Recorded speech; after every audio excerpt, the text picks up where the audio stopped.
రాజన్న సిరిసిల్ల జిల్లా వేములవాడ పట్టణంలో పలు కుల సంఘాల భవనాల నిర్మాణానికి ప్రభుత్వం మంజూరు చేసిన ప్రొసీడింగ్స్ పత్రాలను ప్రభుత్వ విప్ ఆది శ్రీనివాస్ సంఘాల ప్రతినిధులకు అందజేశారు.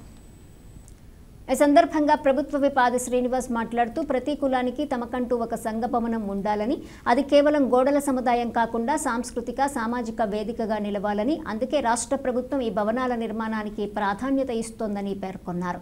ప్రజా సంక్షేమమే మా ప్రభుత్వ లక్ష్యమని, వేములవాడలో మంజూరైన సంఘ భవనాలు పూర్తయితే ప్రతి సంఘానికి ఒక సాంస్కృతిక వేదిక లభిస్తుందని, ఇది సమాజ అభివృద్ధికి దోహదం చేస్తుందని ఆయన స్పష్టం చేశారు.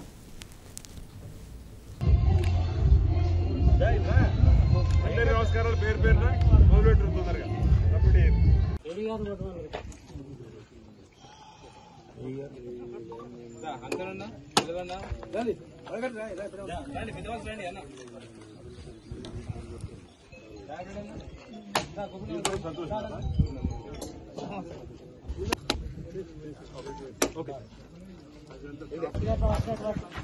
లైట్ వచ్చిందా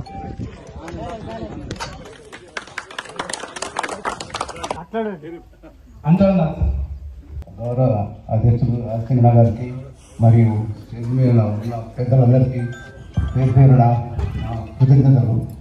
మాకు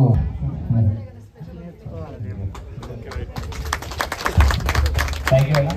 ఇప్పుడు మరి పాల్గొనాలి దయచేసి అందరూ పెద్ద పేరు పేరు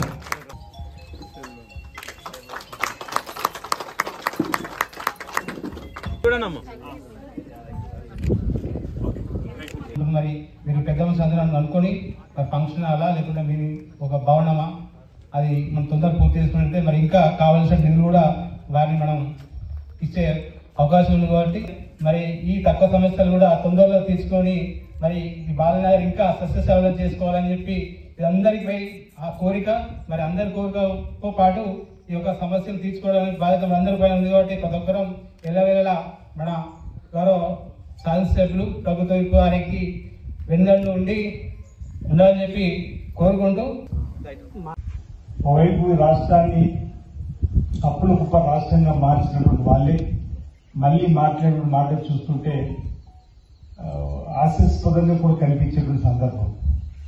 హైదరాబాద్ ఉన్న గౌరవ ముఖ్యమంత్రి రేవంత్ రెడ్డి గారు నీళ్లు తీసుకుపోయేటువంటి కార్యక్రమానికి ప్రారంభోత్సవ కార్యక్రమం చేస్తుంటే కాళేశ్వరం పోలిందంటారు కదా, మరి ఈ నీళ్లు కాళేశ్వరం కదా అనే మాట ప్రజలు ఇంకా మభ్యపెట్టే కార్యక్రమం చేస్తున్నారు. హైదరాబాద్ కు తీసుకువెళ్లే నీళ్లే కానీ, ఎంఎండికి వచ్చిన నీళ్లే కానీ, ఆనాడు వైఎస్ రాజశేఖర రెడ్డి గారు కాంగ్రెస్ ప్రభుత్వం ఎల్లంపల్లి శ్రీపాద ప్రాజెక్టు ద్వారా నీళ్లు తీసుకొస్తున్నారు. నేషనల్ డ్యామ్ సేఫ్టీ అధికారులు కట్టింది బీఆర్ఎస్ ప్రభుత్వంలో, కూలింది బీఆర్ఎస్ ప్రభుత్వంలో. అప్పుడే నేషనల్ డ్యామ్ సేఫ్టీ అధికారులు వచ్చి ఇక్కడ ఎట్టి పరిస్థితుల్లో వేడిగడ్డ అన్నారం సుందర దగ్గర చుట్టూ రాజధాని మన కలిసి ఓడిపోటీ అంటే రాజకీయాలు ఓర్వలేక వాళ్ళు చేసేటువంటి ఆరోగ్యం మీకు చెప్పేటువంటి ప్రయత్నం చేస్తున్నారు.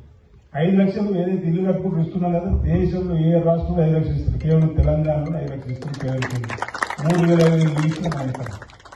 ఇక్కడ కూడా బాలనాయకులు కొన్ని నిర్మాణాలు ఇంకా కొన్ని గవర్నమెంట్లు కూడా సిద్ధం చెప్పిన మళ్ళీ సెకండ్ కోర్టు రాగానే ఇచ్చేటువంటి ఏర్పడలేదు.